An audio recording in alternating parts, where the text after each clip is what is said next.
At narito na naman ang mainit na balita mula sa mundo ng politika. Umaalma ang buong bayan sa balitang kumakalat ngayon. Si President Kuting ng Norte Jr. di umano'y nasa alanganing kalagayan sa pwesto.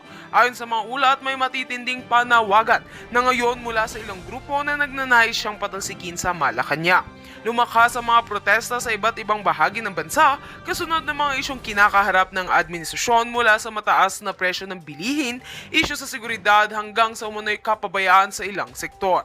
Ayon sa mga kritiko, nawawala na raw ang tiwala ng publiko sa kasalukuyang liderato. Kaya't iginiit nilang panahon na para sa isang pagbabago. Samantala, nananatiling tikom ang bibig ng palasyo ukol sa isyu. Ngunit ayon sa isang opisyal na malapit sa Pangulo, walang basihan ang mga aligasyon at mananatiling matatag si PBBM sa kanyang tungkulin.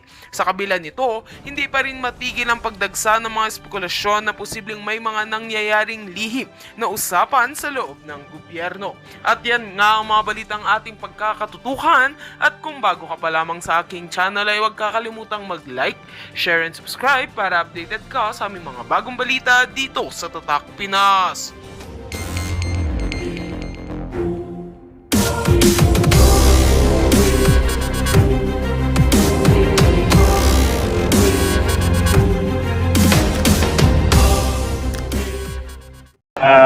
Ano talaga ang nangyari on that fateful day of March 11. So I think we could actually see na ito namang executive privilege na to, no, merong mga grounds talaga siya.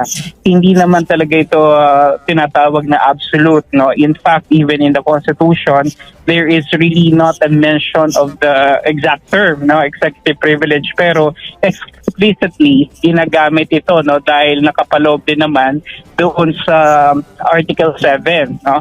But then again, when you look at Article 6, Section 21, maliwanag din naman yung sinasaad doon that the Congress, by virtue of its function, especially in aid of legislation, may actually bring...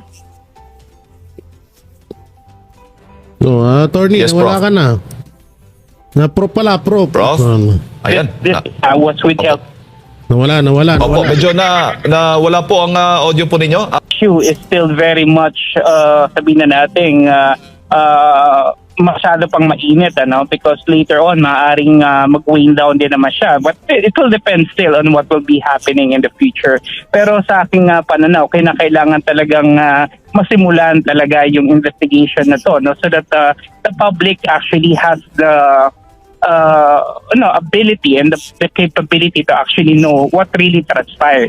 And ito nga, no, dito sa executive privilege naman, merong mga tinatawag tayong exemptions dito, no, na kung saan, kung halimbawa ang issue patungkol talaga sa abuse of power and abuse of authority, po pwede itong ma-revoke, no, or po pwedeng hindi talaga siya tuplin.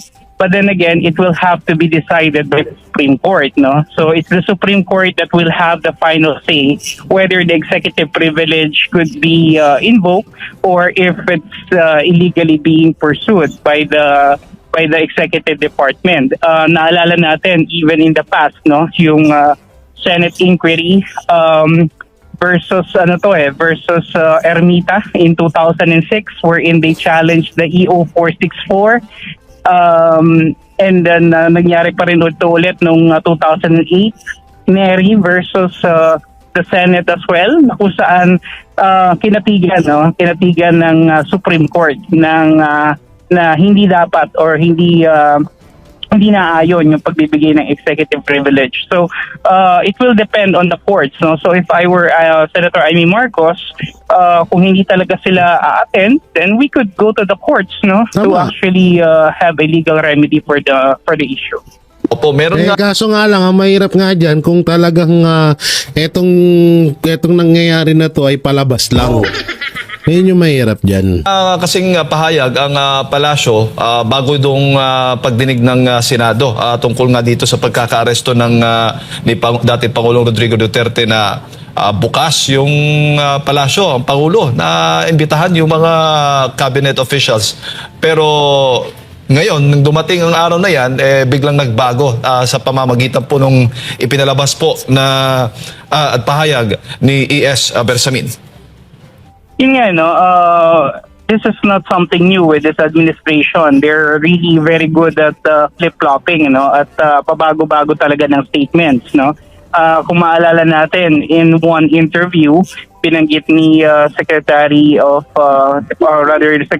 John Vic Remulla, that the arrest was actually a group effort, and then in the Senate inquiry, sinabi niya that they only acted on a certain rumor, about the president coming in. So, which is which talaga. And isa na sabi ko nga lagi, na itong mga pagdinig na to ng Senado, because they are under oath and they might be held for contempt, will actually provide a better avenue para malaman talaga natin yung katotohanan, because dito maaari talaga silang makasuhan, just in case they will be proven na nagsisinungaling sila under oath. And this could have been a good chance for the public to really understand the real scenario and what really happened during that day. Opo. Pero papaano kung hindi talaga makikipag-cooperate ang ehekutibo sa mga investigasyon? Itong investigasyon nga. Dapat kasuhan na. Kaya tayo mga kababayan, itong ginawa ni Amy Marcos to ay isa to sa parte sa pangluloko sa atin. No? Kapag hindi kinasuhan ni Amy Marcos tong mga tao na to na ayaw humarap niya sa hearing, kasuhan dapat. O kaya i-contempt kasi lugi naman. Paano naman kami? Kami nga mga vlogger, pag hindi kami sumipot, kulong kami. No, sabihin na lang, hindi nyo na, bakit hindi ka na makasama? Sige, hindi ako kasama, gano'n. No?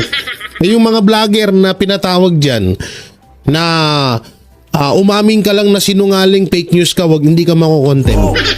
Pinatawag, hindi pala dyan, sa Congress. So, ganun pa rin yan eh. So, dapat patas, kung ano yung ginawa nyo sa mga vlogger, kung ano yung ginagawa doon kala Atty. Lopez, kala Grijaldo, gawin din sa mga yan. Para itsa tayo, yun eh. Kaso kung talagang ito ay isang the diversional tactic, mind condition, wala na tayong asahan dito. Senator Amy Marcos, Prof, ano magiging epekto niyan? That's the problem kasi, dahil nga doon sa initial na investigation, wala pa naman talagang finality ron, so they cannot file cases still by virtue of that. And we know for a fact that even the Congress really does not really possess the power to file cases or charges against these government officials mainly. So I think what will be the recourse right now of Senator Amy Marcos is really to go to the courts and try to test the constitutionality of and the legality of the executive privilege that is being invoked by the executive department. And like I said, it's the courts that will have the final say as to whether or not this will have to be observed or it will be revoked. So I think yun yung po pwede niyang gawin ngayon. And at the same time, kailangan siguro na patuloy pa rin yung kanyang yung pag-iingay, lalong-lalo na ng kanyang opisina regarding this, because kailangan ma-heighten pa rin natin yung public sentiment and the public clamor na malaman talaga natin yung katotohanan. So kailangan from a legal as well as from a social vantage point, kailangan parehong gumagalaw yan. Pero maiiwasan naman. Paano maiiwasan naman, Prof, na baka yung constitutional crisis na tinatawag kung patuloy na magkasalungat yung pananaw ng Senado at ng Malacanang? Yeah, that's why, yun nga, yun sa mga binanggitong kaso kanina, doon kay Senate versus Ermita and Senate versus Neri, may mga provisions doon na inallow naman ng Korte Suprema. Meron din mga provisions na dinisallow din nila, So, I think at the end of the day, it will boil down to what really will be a good compromise for both the departments, Kasi, syempre, kailangan din naman nating tignan na ang executive privilege ay ginagamit to prevent yung tinatawag nating encroachment of power between the three branches, and at the same time para masiguro pa rin natin na maintain natin yung separation of powers. But then again, you need to also understand that each of these departments also have the power to check and balance on the other. At itong paraan para mabalanse itong maaring sabihin na nating pag-abuso ng executive privilege is by going to the courts. Pero ito basta ang akin dito sa issue na to mga kababayan, Kaya ako to ginagawa ng reaction. Sa tutusin, ayoko nga dapat nagawan to ng reaction. Oo, ayoko na talagang pag-aksayan sana ng panahon nitong ganitong pakulo ni Amy Marcos. May mga nakikita kasi ako minsan na may mga iilan na naniniwala pa rin kay Amy Marcos. Kesyo si Amy Marcos lang daw yung tumatanaw ng utang na loob. So, kesyo si Amy Marcos daw yung tumatanaw ng tawag dito, tumatanaw ng utang na loob sa pagpapalibing sa tatay nila. Utang na loob kung bakit naging presidente si Marcos Jr. ngayon. Alam nyo, naaawa ho ako sa mga kababayan natin na hanggang ngayon ay bulag pa rin. Bulag pa rin sila. Anak ng teting naman mga kababayan, naloko na tayo nung una. Huwag mo naman nang sundan pa ulit. Hindi ka naman siguro tanga nga ni. Baka maging katulad ka ni Attorney Blurred na isa rin sa mga tanga nga ni. Huwag nang ganon. Anak ng teting. Obvious nang niloloko tayo dito sa usaping to para maliis yung issue sa BICAM. Tingnan nyo, pansinin nyo. Lahat ng issue na nangyari sa Pilipinas lahat ng issue ng administrasyon na ano sila, na bulaga sila, na nabisto sila sa katarantaduhan nila, lahat ho yun ay may kapalit na issue para mapagtakpan yun. So etong BICAM, hindi ko na isa-isahin, alam nyo naman na siguro yan. Hindi nila nagawang solusyon yung impeachment kay Vice President Sara Duterte para pagtakpan yung issue sa BICAM. Ang ginawa, pinadakip si Pangulong Duterte, dinala sa ICC. Ngayon, para mapagtakpan naman yung issue sa BICAM at pag-aresto kay Pangulong Duterte, eto naman yung ginagawa nilang issue, panakip putas. Kaya nga tayo mga kababayan, wag na kayo magpautoy, di punggol naman. Halos nagkamuti na yung mga obs nyo.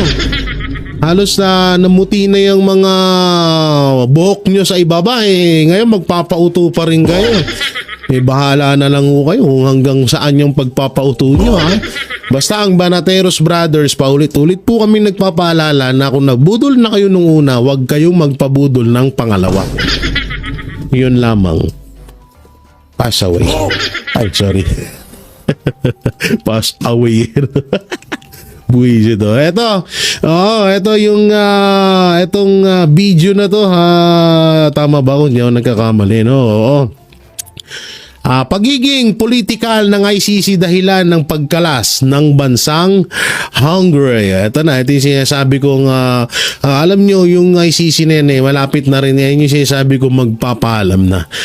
Mukhang magpapaalam na. So tuloy. Matapos ang Burundi at Pilipinas, may isa pang bansa sa Europa na nagdesisyon na ayaw na nilang maging miyembro ng International Criminal Court o ICC. Ayon sa political leader ng bansa, masyado na raw napopolitika ang ICC. Ang iba pang detalye ng balita mula kay Sara Santos. Sa isang press conference kasama si Israeli Prime Minister Benjamin Netanyahu nitong Huwebes, inanunsyo ni Hungarian Prime Minister Viktor Orban na kumalas na ang Hungary sa International Criminal Court o ICC. At ang dahilan, masyado na raw itong nagiging politikal. A Nemzetközi Büntetőbíróságról kell beszélnem. Magyarország úgy döntött, a magyar kormány úgy döntött, hogy kilépünk onnan. Meggyőződésünké vált, hogy ez egy politikai bírósággá alakult. Tehát az elmúlt években... Alam nyo, alam nyo itong nangyari na pag-aresto ng ICC kay Pangulong Duterte. Naging malaking alerto to sa lahat ng bansa sa mundo natin. Totoo yan. Naging alerto sila at naging aral sa kanila to. Kasi eto na lang, halimbawa itong presidente na to, may ibinibintang din sa kanya na katulad ng ibinibintang kay Pangulong Duterte. Natapos na yung termino niya bilang Pangulo. Napalitan na siya. Tapos yung bansa nyo hanggang ngayon nakadikit pa rin or konektado pa rin sa ICC. Anong mangyayari? Diba? So mangyayari din ang nangyari sa kanya Kung ano yung nangyari kay Pangulong Duterte, mangyayari din sa kanya. Kaya nga, tsaka eto pa. Bakit paulit-ulit natin tinatanong na bakit may justice system naman dito sa Pilipinas? Bakit mo pa kailangan ibigay or ipaubaya yung isang kaso na pwede namang gawin dito sa bansa mo? Yun eh. Kaya nga matagal nang nire-request. Kung matatandaan nyo, palagi yung sinasabi ni Pangulong Duterte, nakasuhan nyo ko kung may nagawa akong kasalanan. Ngayon, napindot ko lang yun. Kasuhan nyo ako kung may nagawa akong kasalanan. Ang tagal-tagal na nung issue sa AJK, simulat sa pool na umupo bilang presidente si Marcos Jr., yan na yung paulit-ulit nating napapanood sa mga mainstream media at sa mga lalong-lalo na sa mga government channel. Diba? Mapa Facebook man, YouTube, saan social media platform. So lagi na ho natin nababalitaan yan. Paulit-ulit na rin yung hearing, ilang beses na yung hearing sa Quadcom, ilang beses na hearing sa Congress, nagka-hearing pa sa Senate. Walang nangyari, ba't hindi nyo kasuhan? Kayo na mismo nagsasabi na inamin. Pero bakit ayaw nyo kasuhan? Si Pangulong Duterte, willing naman siya na imbestigahan nyo, kasuhan nyo siya, harapin niya basta sa korte natin, hindi sa korte ng ibang bansa. Ganun lamang kasimple yun. Pero bakit, di ba? Kasi nga ang ICC ay parte na rin ng political strategy ng iba't ibang mga bansa. Ganun na, yun po talaga yung totoo dun. Yun yung pinakamasaklap doon.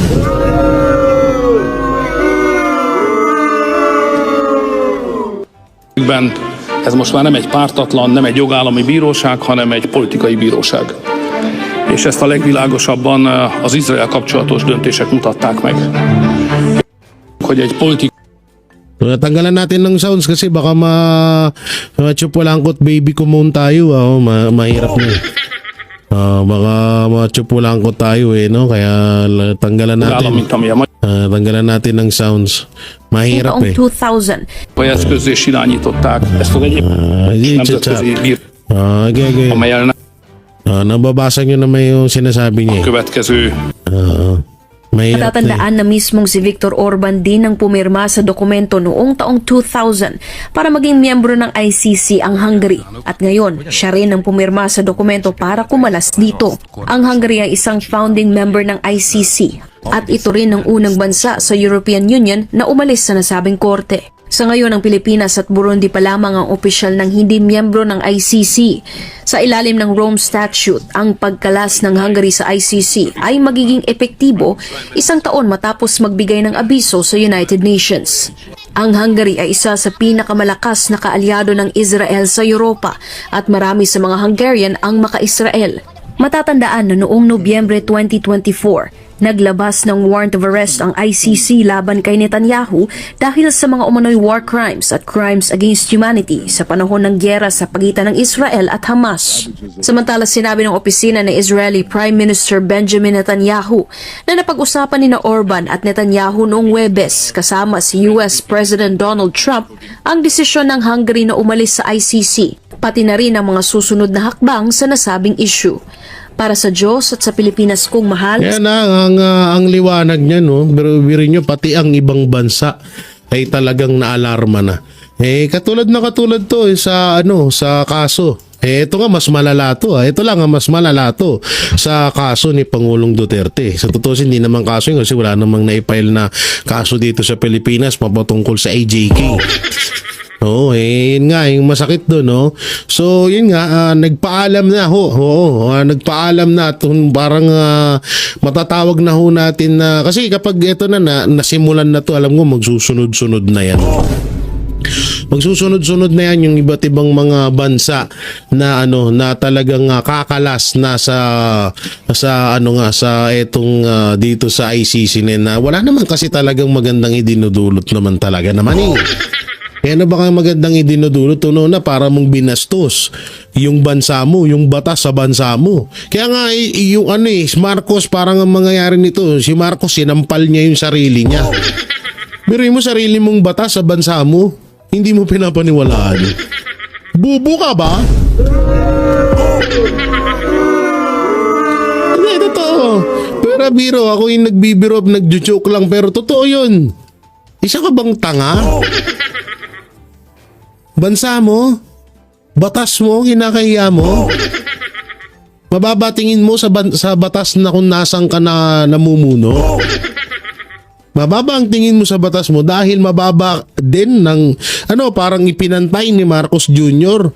yung sarili niya sa justice system dito sa Pilipinas. Saklap nun. Tututusin, dalawa yan sila eh.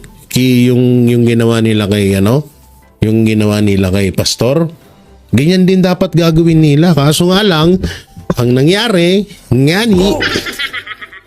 nga lang doon ay hindi nila na mali yung diskarte na ginawa nila. Kinasuhan nila si Pastor sa Pasig. Inaresto nila. Hindi na nila pwede idaldalhin yan doon. Kay Pangulong Duterte, tingnan nyo. Si Pangulong Duterte na nagsasabi na kasuhan nyo ko, pero hindi nila ginagawa kasi nga may plano sila na dalhin sa ICC etong si Pangulong Duterte. At yun ang totoo. Grabe, no? Tanganay ko, presidente ng bansa mo, wala kang tiwala sa batas na meron ka. parang mong sinabi na bobo talaga ako. Oo, wala talagang kwenta akong presidente. Kasi yung batas ko nga, ako mismo hindi ako naniwala sa batas ko. Samantalang ikaw ang mismo magpapatupad ng batas na yun, pero ikaw mismo ang bumali. Ikaw mismo ang nagpahiya sa sarili mong bansa. Kadiri!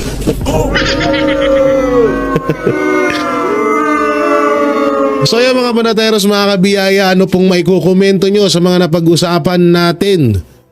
At yun na nga po, nag-aantay pa rin po tayo ng update at tayo ay umaasa pa rin na makakauwi na si Pangulong Rodrigo Roa Duterte dito sa Pilipinas. Kaya sabayan po rin at mas doblihin pa natin ang panalangin para gumabay ho sa ating mahal na presidente na walang iba kundi si Pangulong Rodrigo Roa Duterte. At syempre sa lahat ng Duterte family. Ano talaga ang nangyari So, on that po, fateful day of March 11. So I think we could actually see na ito namang executive privilege na to, merong mga grounds talaga siya. Hindi naman talaga ito tinatawag na absolute. In fact, even in the Constitution, there is really not a mention of the exact term, executive privilege, pero explicitly ginagamit ito dahil nakapaloob din naman doon sa Article 7. But then again, when you look at Article 6, Section 21, maliwanag din naman